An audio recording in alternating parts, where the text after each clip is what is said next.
Welcome back Maruti Alto K10. Today we're taking an in-depth look at the Maruti Alto K10, a tiny hatchback that has been a staple of city driving for years, and in its latest iteration tries to balance affordability, frugal running costs and surprising practicality.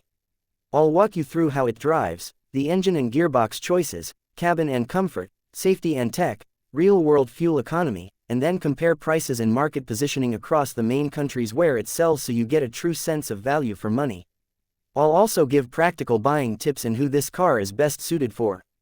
First off, under the bonnet, the Alto K10 is powered by a 998cc 3-cylinder K-series petrol engine that produces roughly 65 to 67 bhp and about 89 Nm of torque in its petrol form.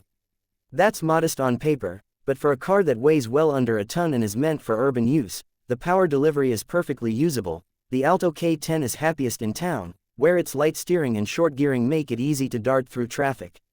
On the highway you'll feel the limits more. Overtakes require planning and the engine will be working near the top of its rev range to keep speed, but that's expected from a sub-1.0-liter city car. The official ARAI combined mileage figure sits in the mid-20 kmpl region, and in real-world driving many owners report low to mid-20s kmpl in mixed driving if you drive gently. The Alto K10's gearbox options include a 5-speed manual, which is the most involving and efficient choice, and an AMT/AGS automatic for buyers who want convenience in traffic. The AMT isn't as seamless as a torque converter automatic, but it's very good at keeping costs down. It gives you the city comfort of an auto at a fraction of the long-term maintenance cost. Suspension tuning is clearly biased toward comfort. The ride absorbs potholes and city bumps well, though the car rolls more through faster corners than a bigger, heavier hatch would. Braking performance is adequate for the segment with disc up front and drums at the rear on lower trims. The higher trims offer slightly better brake feel. Inside, the Alto K10 keeps things simple and functional. Materials are basic but hard-wearing, controls are laid out logically, and there's a surprising amount of space for 2 adults up front and reasonable knee room for rear passengers for short trips. Boot space is modest, enough for a couple of small suitcases or grocery runs, and the cabin benefits from a 214-liter boot in the specification list. Infotainment varies by trim. Base models focus on essentials while mid and top trims add a touchscreen unit, Bluetooth and smartphone compatibility. Build quality is consistent with the price point, nothing lavish, but no major fit and finish surprises either. On safety, the Alto K10 provides the basics you'd expect in this class. Dual airbags are offered in higher variants, ABS with EBD is available, and Maruti Suzuki has improved structural stiffness compared to older small cars.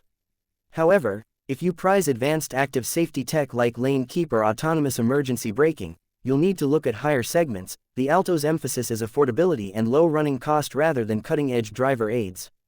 If safety is your top priority, consider buying the highest trim and adding dealer-fitted options or ensuring you select the variant with dual airbags and ABS.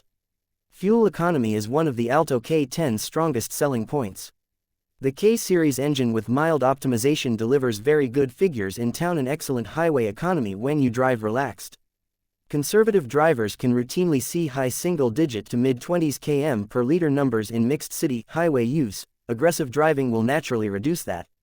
For city commuters who log a lot of stop-start driving, the AMT still gives respectable economy while making daily driving much easier. Now let's talk numbers that matter: price and market positioning. In India, the Alto K10's ex-showroom price range sits roughly from around 3.7 lakh rupees up to about 5.4 lakh rupees depending on variant and options. This makes it one of the most affordable new cars in the Indian market.